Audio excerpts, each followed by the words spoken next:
Ang laki ng alimango na yan mga ka-adventures. For today's adventures mga ka-adventure, kuha yan ni Manong Dudong o Rolando Landao.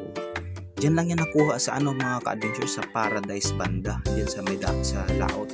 Hindi masyado malalim mga ka-adventures, siguro mga isang diba. Talagang marami ito dito mga ka-adventures dahil ilang piraso na nakuha namin ito dito sa atin.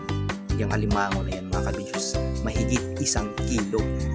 Halos 2 kilo na siya mga ka-adventures.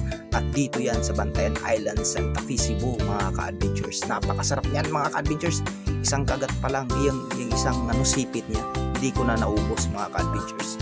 Yan, madali lang yan. I-stain ko lang yan mga ka-adventures. Napakasarap mga ka-adventures. Oo, sobra mga ka-adventures. Pag may time mga ka-adventures, lakad-lakad na kayo dyan, yun, makakuha na kayo ng ganyan. Salamat ka-adventures.